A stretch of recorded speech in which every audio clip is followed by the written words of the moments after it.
ஆங்கிலத்திலே ஆற்றிய உரையின் தமிழாக்கத்தை இப்போது தங்கள் முன்னாலே நான் படிக்கின்றேன்.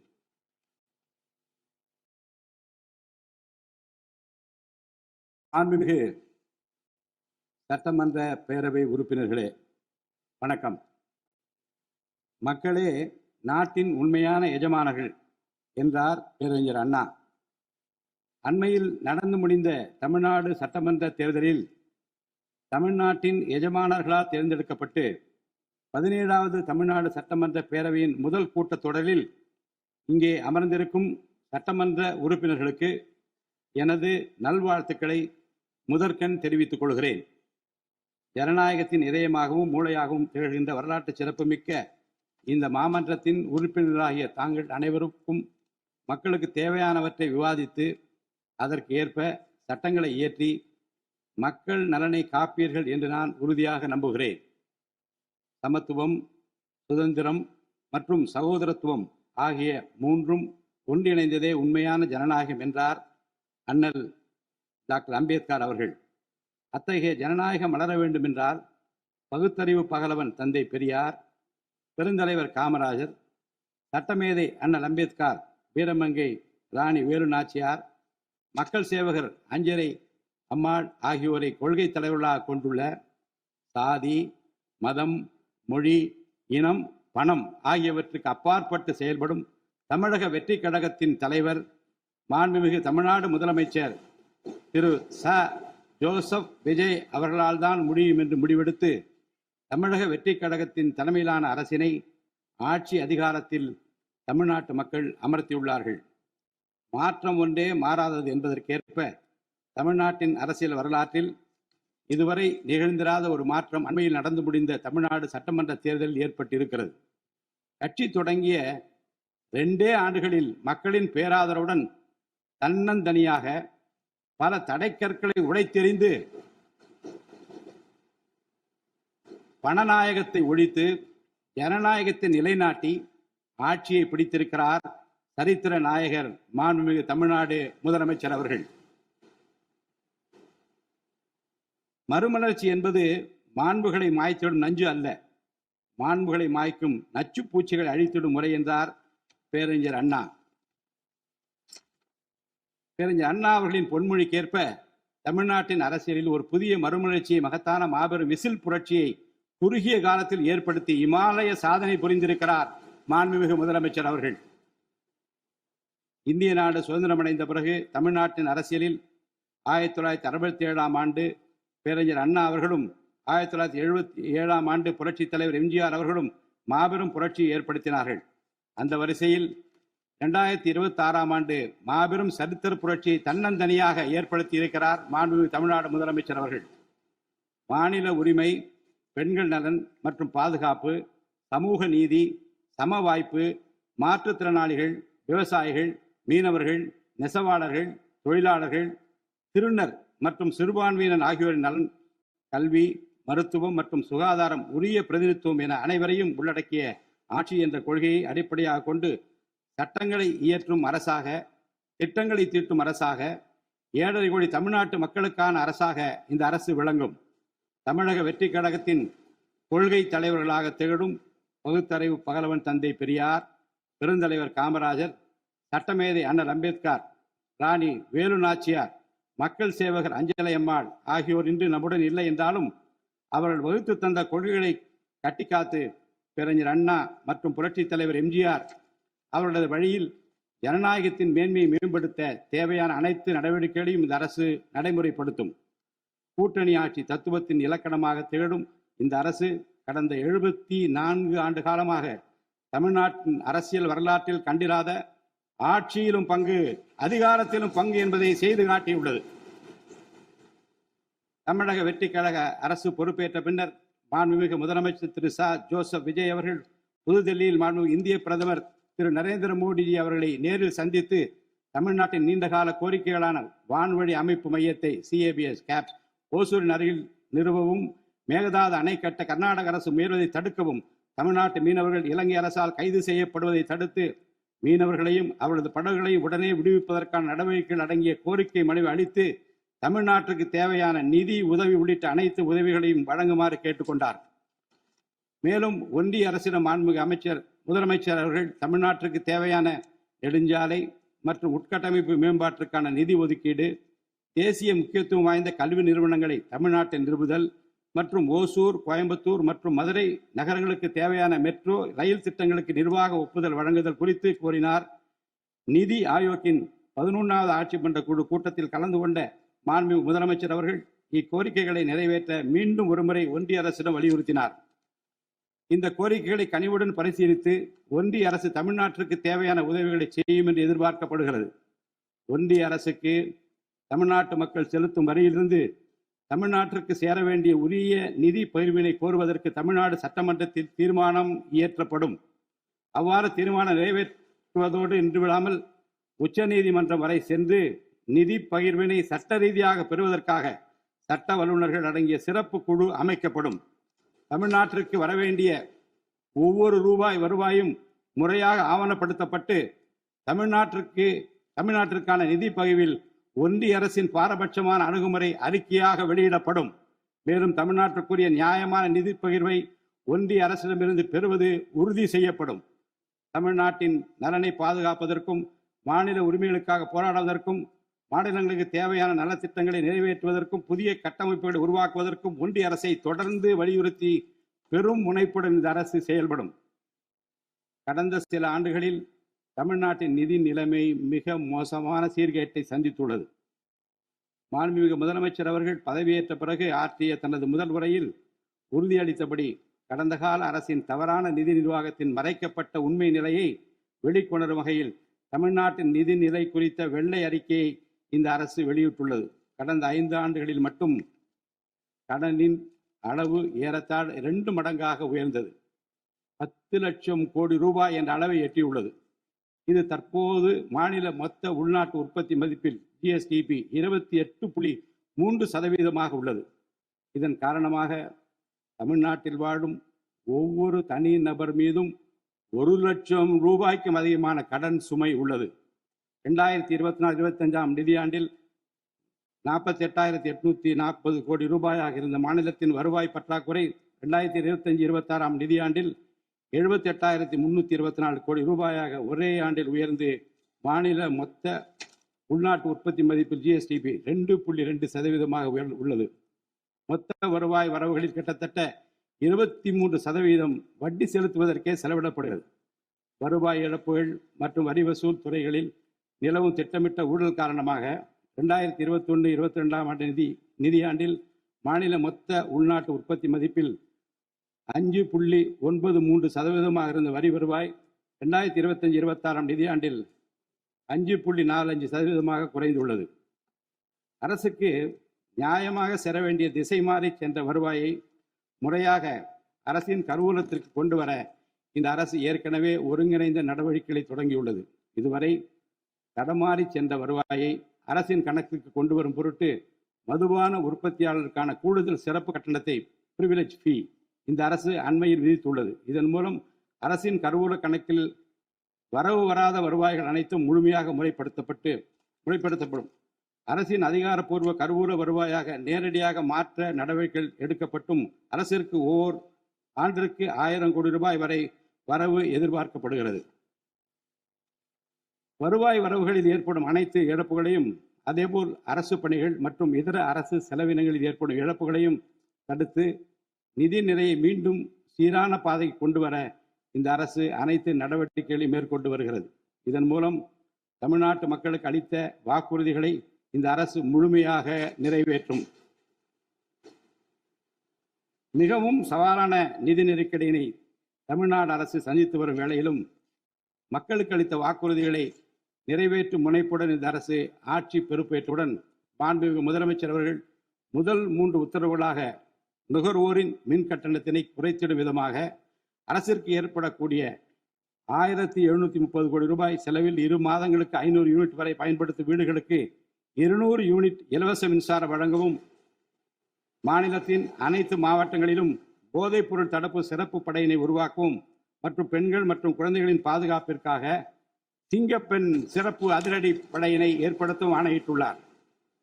பொது அமைதியை பேணி காப்பது, சட்டத்தின் ஆட்சியை நிலைநிறுத்துவது மற்றும் பெண்களுக்கு எதிரான குற்றங்களை இரும்பு கரம் கொண்டு ஒடுக்கி மகளிர் மற்றும் குழந்தைகளை பாதுகாப்பான சூழ்நிலை உருவாக்குவது இந்த அரசின் முதன்மையான லட்சியமாகும். பெண்களுக்கு எதிரான பாலியல் வன்கொடுமை மற்றும் சமூக விரோத செயல்களில் ஈடுபடுவோர் மீது இந்த அரசு மிக கடுமையான, கண்டிப்பான, விரைவான நடவடிக்கைகளை எடுத்து உரிய சட்ட பிரிவுகளின் கீழ் அதிகபட்ச தண்டனை பெற்றுத்தரும். பெண்கள் மற்றும் குழந்தைகளின் பாதுகாப்பினை உறுதி செய்யும் பொருட்டு உருவாக்கப்பட்ட சிங்கப்பெண் சிறப்பு அதிரடிப்படை 2545 புதிய பணியிடங்களுடன் 319 புதிய 4 சக்கர ரோந்து வாகனங்கள், 101 இருசக்கர வாகனங்கள் மற்றும் ட்ரோன்களுடன் 354 கோடி ரூபாய் நிதி ஒதுக்கீட்டில் இப்பணியினை மிக சிறப்பாக செய்து முடிக்கும். கடந்த சில ஆண்டுகளாக தமிழ்நாட்டில் போதைப்பொருள் கலாச்சாரம் வேறுபட்டுள்ளது. இதனை கட்டுப்படுத்த முந்தைய அரசு ஆக்கப்பூர்வமான நடவடிக்கைகள் எதையும் எடுக்கவில்லை. தமிழ்நாட்டின் சட்டம் ஒழுங்கு சீர்கேட்டிற்கு முதற் காரணம் மாநிலத்தின் பரவலாக கிடைக்கும் போதைப்பொருள் பழக்கம்தான்.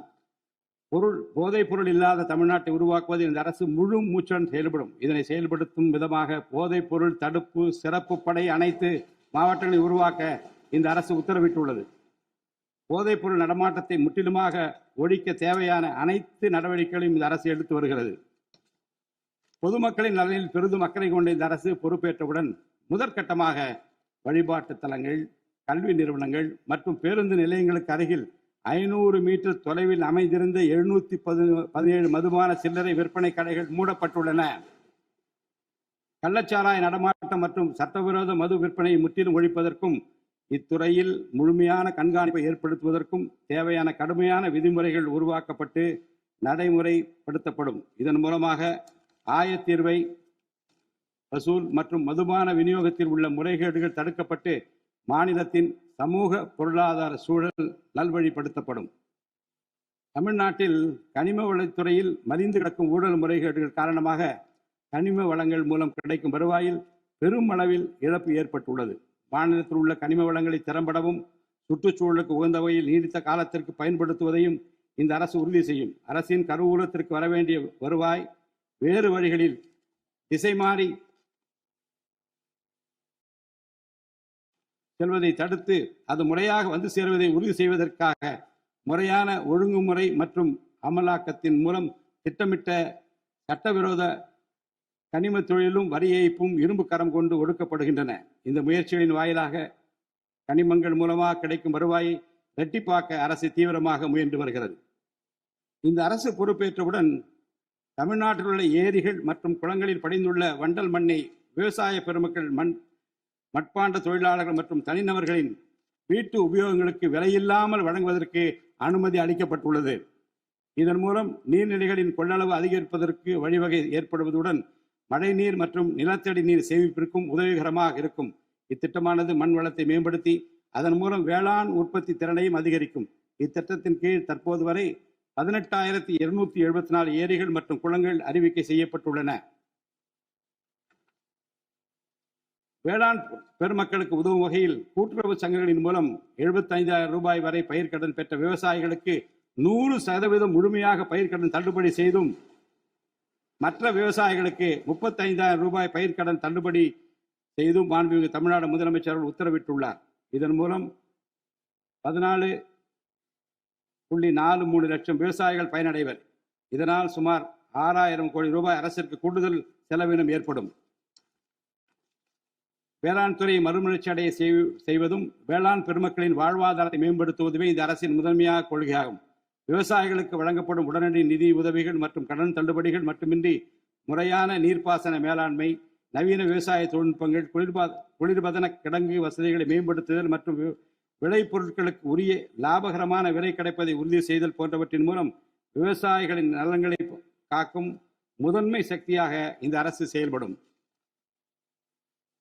நிர்வாக அமைப்பில் மலிந்து கிடக்கும் ஊழலை வேரோடு அறுத்து நேர்மையான, வெளிப்படையான, தூய்மையான நிர்வாகத்தை மக்களுக்கு வழங்குவதில் இந்த அரசு உறுதியாக உள்ளது. இதற்கேற்ப அனைத்து துறை சார்ந்த கொள்முதல்கள் மற்றும் ஒப்பந்த புள்ளிகள் எவ்வித ஒளிவு மறைவுமின்றி கடுமையான கண்காணிப்பு வழிமுறைகளுக்கு உட்படுத்தப்படும்.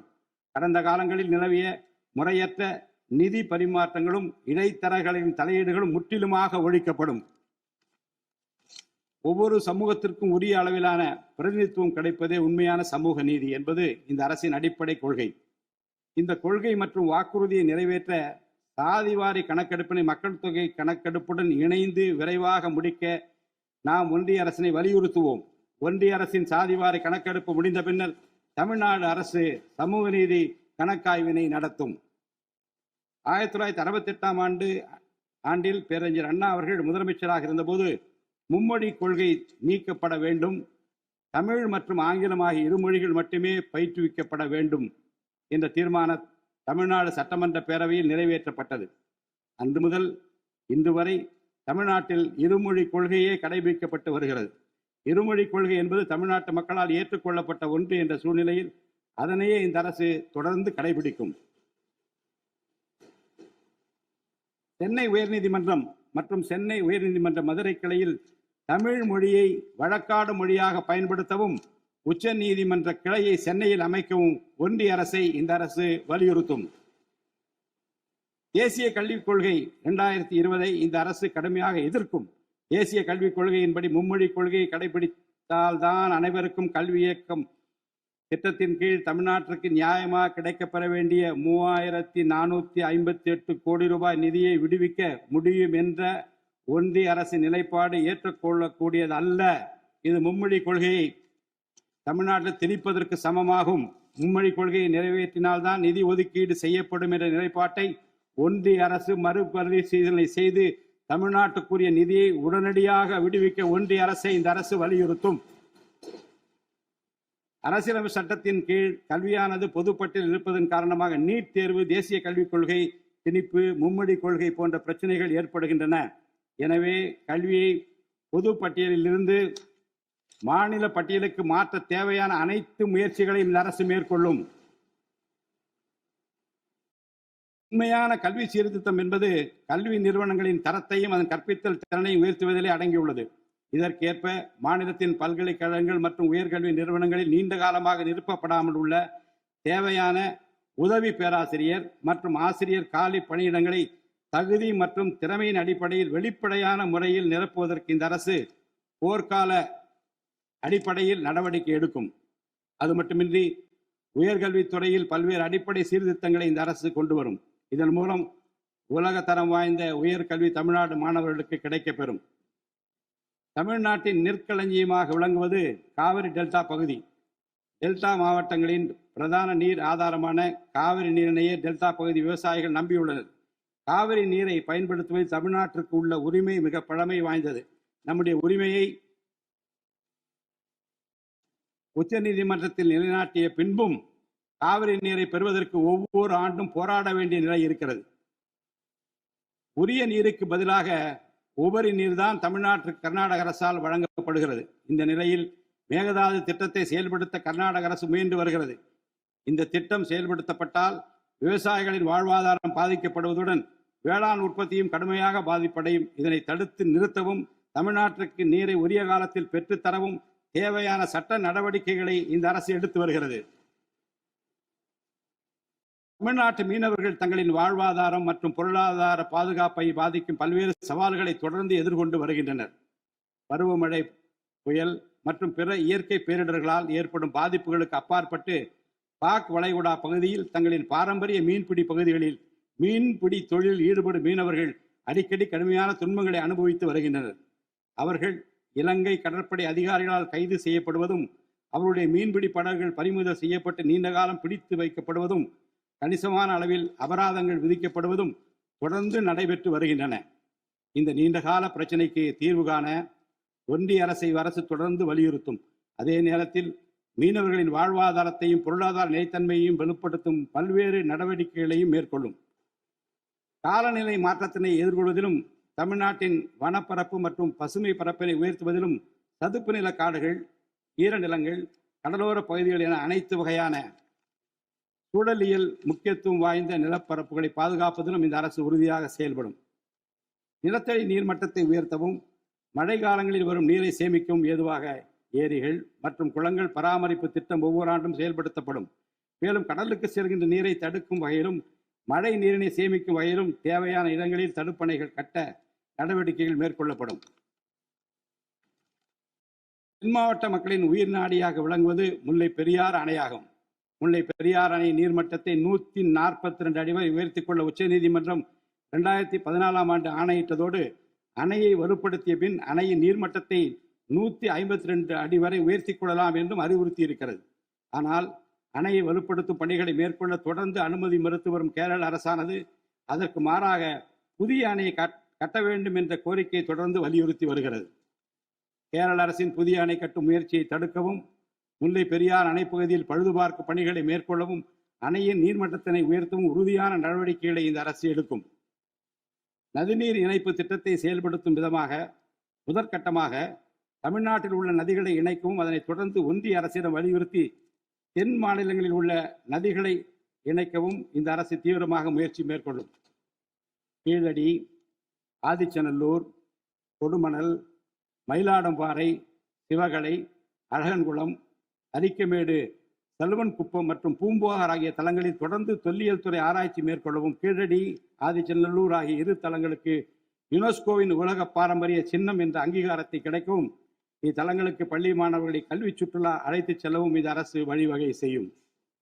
மேலும் ஆதிச்சநல்லூர், கொடுமணல், கங்கை கொண்ட சோழபுரம் ஆகிய பண்பாட்டு தலங்களில் மிக மெய்மை மற்றும் மெய்நிகர் தோற்றம், ஆக்மெண்டட் ரியாலிட்டி, வர்ச்சுவல் ரியாலிட்டி ஆகிய தொழில்நுட்பங்களின் மூலம் சுற்றுலா பயணிகளுக்கு தமிழர் நாகரிகம் மீட்டுருவாக்கம் செய்யப்பட்டு அதன் அனுபவம் வழங்கப்படும். இவற்றுடன் இணைந்து மாநிலத்தின் இயற்கை வளங்களையும் சுற்றுச்சூழல் சமநிலையையும் பேணி காக்கும் வகையில் ஒரு விரிவான நிலையான சுற்றுலா கொள்கை, சஸ்டைனபிள் டூரிசம் பாலிசி வகுக்கப்படும். சுற்றுச்சூழல் பாதுகாப்போடு உட்கமைப்பை மேம்படுத்தி தமிழ்நாட்டை உலகளாவிய பாரம்பரிய மற்றும் சூழல்சார் சுற்றுலா தலமாக இந்த அரசு மாற்றும். வரும் 2036ஆம் ஆண்டிற்குள் தமிழ்நாட்டை $15 டிரில்லியன் பொருளாதாரம் கொண்ட மாநிலமாக உருவாக்கிட வேண்டும் என்ற முதலமைச்சர் அவர்களின் இலக்குடன் தொழில்கள் வளர வேண்டும், தொழிலாளர்கள் வாழ வேண்டும் என்ற கொள்கையில் இந்த அரசு உறுதியாக உள்ளது. தமிழ்நாட்டில் தொழில் வளர்ச்சியை மேம்படுத்தும் வகையில் தொழில் நிறுவனங்கள் தொடங்குவதற்கான நடைமுறைகள் எளிமைப்படுத்தப்படும். இதன்படி குறு, சிறு மற்றும் நடுத்தர தொழில்கள் தொடங்க தேவையான அனுமதியினை ஒற்றை சாளர முறையில் விரைவாக வழங்குவதற்கான நடவடிக்கைகளை இந்த அரசு எடுக்கும். இதன் மூலம் தமிழ்நாடு தொழில் வளர்ச்சி அடைவதோடு லட்சக்கணக்கான வேலை வாய்ப்புகள் உருவாக்கப்படும். மாநிலத்தின் பொருளாதார நிலைத்தன்மையையும் தொழில்துறை வளர்ச்சியையும் ஊக்குவிக்கும் நோக்குடன் முந்தைய தொழில் கொள்கைகளின் தொடர்ச்சியை பேணுவதோடு தற்கால மற்றும் வருங்கால தேவைகளை கருத்தில் கொண்டு ஒரு புதிய தொழில் கொள்கையை இந்த அரசு வகுத்து உள்நாட்டு மற்றும் உலகளாவிய நிறுவனங்கள் தமிழ்நாட்டில் தங்களது முதலீடுகளை மேற்கொள்வதற்கான சிறப்பு ஊக்கத்தொகை திட்டங்களை இந்த அரசு செயல்படுத்தும்.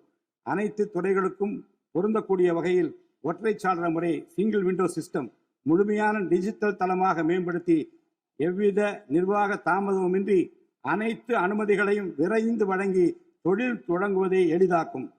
ஈஸ் ஆஃப் டூயிங் பிசினஸ் சூழலை இந்த அரசு மேம்படுத்தும். பன்னாட்டு நிறுவனங்களின் முதலீடுகளை ஈர்க்கும் வகையில் தமிழ்நாடு முதலீட்டாளர் ஊக்குவிப்பு ஆணையம் ஒன்று தலைமைச் செயலாளர் தலைமையில் ஏற்படுத்தப்படும். இந்த ஆணையத்தின் மூலம் 200 கோடி ரூபாய்க்கும் அதிகமாக முதலீடு செய்யும் நிறுவனங்கள் அல்லது 5000 பேருக்கு வேலைவாய்ப்பு வழங்கும் நிறுவனங்களுக்கு விரைந்து தொழில் தொடங்க அனுமதி அளிக்க நடவடிக்கை எடுக்கப்படும். வறுமையில்லா தமிழ்நாட்டை உருவாக்குவது இந்த அரசின் முதன்மையான குறிக்கோள். வறுமையை முற்றிலும் ஒழிக்கும் வகையில் தமிழ்நாட்டில் உள்ள ஏழை குடும்பங்கள் கண்டறியப்பட்டு அவர்களுக்கு அரசின் நலத்திட்டங்கள் சென்றடைவதை உறுதி செய்வதுடன் அவர்களின் வாழ்வாதாரத்தை மேம்படுத்தவும் அவர்கள் சுய தொழில் செய்வதற்கான வாய்ப்புகளையும் வசதிகளையும் இந்த அரசு ஏற்படுத்தி தரும். இந்தியாவில் நகரமயமாதல் முன்னோடிய மாநிலமாக தமிழ்நாடு விளங்குகிறது. வரும் 2031ஆம் ஆண்டிற்குள் நகர்ப்புற சிறப்பிற்கான இந்தியாவின் முன்மாதிரி மாநிலமாக தமிழ்நாடு திகழும். தமிழ்நாட்டில் உள்ள ஒவ்வொரு மாநகராட்சி, நகராட்சி மற்றும் பேரூராட்சியும் தங்களது குடிமக்களுக்கு உயர்தர வாழ்க்கையை உறுதி செய்யும் வகையில் தூய்மையான குடிநீர் விநியோகம், நவீன நகர்ப்புற கட்டமைப்பு, பசுமையான மற்றும் தூய்மையான சூழல், டிஜிட்டல் நிர்வாகம் மற்றும் நிலையான பொருளாதார வாய்ப்புகளை அடுத்த 5 ஆண்டுகளில் வழங்கும். அரசு துறைகளில் உள்ள காலி பணியிடங்களை நிரப்ப குறித்த நேரத்தில் எவ்வித ஒளிவு மறைவுமின்றி தேர்வாணையங்கள் மூலம் தேர்வுகள் நடத்தப்பட்டு முறைப்படி காலி பணியிடங்கள் நிரப்பப்படும். இதன் மூலம் ஆயிரக்கணக்கான இளைஞர்களின் அரசு பணி கனவு மெய்ப்படும். செயற்கை நுண்ணறிவிற்கு தனி கவனம் செலுத்த வேண்டியதன் அவசியத்தை கருத்தில் கொண்டு இந்த அரசு தகவல் தொழில்நுட்பவியல் மற்றும் டிஜிட்டல் சேவைகள் துறையின் வரம்பை செயற்கை நுண்ணறிவையும் உள்ளடக்கும் வகையில் விரிவுபடுத்தியுள்ளது. அரசு துறைகளின் செயல்திறனை மேம்படுத்தவும் பொதுமக்களுக்கு சிறந்த மின் ஆளுமை கவர்னன்ஸ் சேவைகளை வழங்கவும் இத்துறை செயற்கை நுண்ணறிவு கருவிகளை பயன்படுத்த துணை புரியும். தமிழ்நாடு அரசு சமூக நீதியை காப்பதில் உறுதியுடன் இருந்து தமிழ்நாட்டின் 69% இடஒதுக்கீட்டை பாதுகாப்பதற்கான அனைத்து முயற்சிகளை மேற்கொண்டு வருகிறது. மேலும் சிறுபான்மையினரின் அரணாக திகழும் அரசு சிறுபான்மையினரின் முன்னேற்றத்திற்கும் அவர்களின் உரிமைகளை நிலைநாட்டவும் என்றும் உறுதுணையாக இருக்கும். இந்த அரசு ஒரு உண்மையான மதசார்பற்ற சமூக நீதி அரசாக திகழும் என்பதில் எனக்கு ஐயமில்லை. ஆதி திராவிடர் மற்றும் பழங்குடியினருக்கான உயர்தர பள்ளிக்கல்வி, உலகின் தலைசிறந்த பல்கலைக்கழகங்கள் உயர்கல்வி, வேலைவாய்ப்பு மற்றும் சுய தொழில் வாய்ப்புகள், வீடு மற்றும் உட்கட்டமைப்பு வசதிகள், திறன் மேம்பாடு, பொருளாதார மற்றும் வாழ்வாதார மேம்பாடு என அனைத்து வகையிலும் ஆதி திராவிட மற்றும் பழங்குடியின மக்களின் சமூக நீதியினை நிலைநாட்டும் அரசாக இந்த அரசு திகழும். மாற்றுத்திறனாளிகளின் நலனை பேணி பாதுகாக்க இந்த அரசு உறுதி பூண்டுள்ளது. மாற்றுத்திறனாளிகளின் உரிமைகள், சமத்துவம் மற்றும் சமூக பாதுகாப்பினை உறுதி செய்யும் முன்னணி மாநிலமாக தமிழ்நாடு அரசு திகழும். டிஜிட்டல் மற்றும் உட்கட்டமைப்பில் மாற்றுத்திறனாளிகளுக்கு சமமான அணுகல் வசதி ஏற்படுத்தி கொடுப்பது மட்டுமல்லாமல் சமூகத்தில் அவர்களின் முன்னேற்றத்திற்கு சிறப்பு கவனம் அளிக்கப்படும். மாற்றுத்திறனாளிக்கான 4% இடஒதுக்கீட்டு முறையாக நடைமுறைப்படுத்தவும் இந்த அரசு நடவடிக்கை எடுக்கும். எதிர்கால ஒலிம்பிக் வெற்றியாளர்களை உருவாக்கவும் தமிழ்நாட்டை இந்தியாவின் முன்னணி விளையாட்டு ஆற்றல் மையமாக நிலைநிறுத்துவதையும் நோக்கமாக கொண்டு ஒலிம்பிக் உயர் திறன் மையங்கள் ஒலிம்பிக் சென்டர்ஸ் ஆஃப் எக்ஸலன்ஸ் அமைக்க இந்த அரசால் நடவடிக்கை மேற்கொள்ளப்படும். இம்மையங்கள் உலக தரத்திலான பயிற்சி, உட்கட்டமைப்பு, உயர்தர பயிற்சி, நவீன விளையாட்டு, அறிவியல் வசதிகள், செயல்திறன் பகுப்பாய்வு மற்றும் முழுமையான விளையாட்டு மேம்பாட்டு சேவைகள் வழங்கும். திருநர் கண்ணியத்துடன் வாழ வழி செய்யும் விதமாக அவர்களுக்கு திறன் மேம்பாட்டு பயிற்சி வழங்கவும், சுய உதவி குழுக்கள் அமைச்சிடவும், வாழ்வாதார வாய்ப்புகள் மற்றும் வேலை வாய்ப்பு பெற்றிட துணை புரிந்தும் வீட்டு வசதிகளை உருவாக்கிடவும் இந்த அரசு உறுதுணையாக இருக்கும். நமது வரலாற்று சிறப்புமிக்க ஆன்மீக கோயில்களின் நிர்வாகத்தை மேம்படுத்தும் வகையில் இந்து சமய அறநிலையத்துறையில் கட்டமைப்பு சீர்திருத்தங்களை இந்த அரசு மேற்கொள்ளும். கோயில் சொத்துக்கள், நிலங்கள் மற்றும் அறக்கட்டளை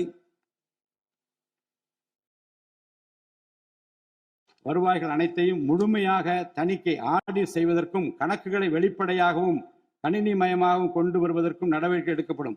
முந்தைய காலங்களில் நிலவி வந்த நிர்வாக முறைகேடுகள் முற்றிலும் களையப்பட்டு கோயில்களில் அசையும் மற்றும் அசையா சொத்துக்கள் அனைத்தும் அதன் புனிதமான நோக்கங்களுக்காக மட்டுமே பயன்படுத்தப்படும் இந்த அரசால் உறுதி செய்யப்படும். அரசின் நலத்திட்டங்களை மக்களிடம் எடுத்துச் செல்வதில் முக்கிய பங்கு வகிப்பவர்கள் அரசு ஊழியர்கள். இளைய சமுதாயத்தை நல்வழிப்படுத்துவதில் முக்கிய பங்கு வகிப்பவர்கள் ஆசிரியர்கள். அரசு ஊழியர்கள், ஆசிரியர்கள் மற்றும் ஓய்வூதியதாரர்களின் நலன்களை தொடர்ந்து பாதுகாக்கப்படும். அவர்களுக்கான மருத்துவ காப்பீட்டு திட்டங்கள் மேலும் செம்மைப்படுத்தப்படும். தமிழ்நாட்டின் வளர்ச்சியினை மேலும் ஊக்குவித்துவிடவும், மக்களின் வாழ்வாதாரத்தினை மேம்படுத்திடவும் அனைத்து துறைகளையும் உள்ளடக்கிய வெற்றி தமிழகம் தொலைநோக்கு திட்டங்கள் அடுத்த 5 ஆண்டுகளில் இவ்வரசு செயல்படுத்தும். தமிழ் அடையாளம் மற்றும் பெருமை, கண்ணியமான வாழ்வு மற்றும் சமூக பாதுகாப்பு, மகளிர் நலன், இளைஞர் நலன், விவசாயிகள், விவசாய கூலி தொழிலாளர்கள் மற்றும் மீனவர் நலன், உலகத்தரம் வாய்ந்த கல்வி, வளமான தமிழ்நாடு, சிறந்த மருத்துவம் மற்றும் சுற்றுச்சூழல், உலகத்தரமான கட்டமைப்பு மற்றும் மக்கள் நல அரசு, நேர்மையான மற்றும் வெளிப்படையான நிர்வாகம் என 10 தூண்களை உள்ளடக்கிய வளர்ச்சி பாதையாக இது இருக்கும். எத்தனை தடைகள் வந்தாலும் அனைத்தையும் தகர்த்தெறிந்து ஊழலற்ற நேர்மையான நிர்வாகத்தை தந்து அதன் மூலம் பொருளாதார மறுமலர்ச்சியை ஏற்படுத்திட இந்த அரசு உறுதி பூண்டுள்ளது. அரசின் நலத்திட்டங்கள் அனைத்து பிரிவினரையும் சென்றடைய இந்த அரசு செயலாற்றும். இந்த அரசால் அறிவிக்கப்பட்ட வாக்குறுதிகள் அனைத்தும் மாநிலத்தின் நிதி நிலையை சீரமைத்து வருங்காலங்களில் ஒவ்வொன்றாக நிறைவேற்றப்படும். தமிழ்நாட்டு மக்கள் மிகுந்த எதிர்பார்ப்புக்கிடையில் படைபலம், பணபலம், அதிகார பலத்தை மீறி மாண்புமிகு முதலமைச்சர் திரு ஜோசப் விஜய் அவர்களின் தலைமையிலான இந்த அரசை தேர்ந்தெடுத்திருக்கிறார்கள். இம்மக்களின் எதிர்பார்ப்புகளை நிறைவேற்ற வேண்டியது இந்த அரசின் கடமை. இந்த கடமையை நிறைவேற்ற சட்டமன்ற உறுப்பினராகிய நீங்கள் எல்லாம் இந்த அரசுக்கு ஒத்துழைப்பு அளிப்பீர்கள் என்று நம்புகிறேன். இந்த மாமன்றத்தில் நடைபெறும் விவாதங்களில் கலந்து கொண்டு அரசுக்கு ஆக்கப்பூர்வமான ஆலோசனைகளை வழங்குவீர்கள் என்பது எனக்கு ஐயமில்லை. பிறப்புக்கும் எல்லா உயிர்க்கும் என்ற வள்ளுவரின் வாக்கிற்கு ஏற்றார் போல அனைவருக்குமான அரசாக, மக்களுக்கான அரசாக, வெறுப்பு வெறுப்பின்றி நேர்மையாக, வெளிப்படையாக, ஒளிவு மறைவின்றி இந்த அரசு செயல்படும். தமிழ்நாட்டை இந்தியாவிலேயே தலை சிறந்த மாநிலமாக உருவாக்கி காட்டுவோம். மற்ற மாநிலங்களுக்கு முன்மாதிரியாக தமிழ்நாடு விளங்க பாடுபடுவோம். அரசின் இந்த முயற்சிக்கு சட்டமன்ற உறுப்பினர்கள் அனைவரும் முழு ஒத்துழைப்பு நல்க வேண்டும் என்று கேட்டு எனது உரையை நிறைவு செய்கிறேன். நன்றி, வணக்கம்.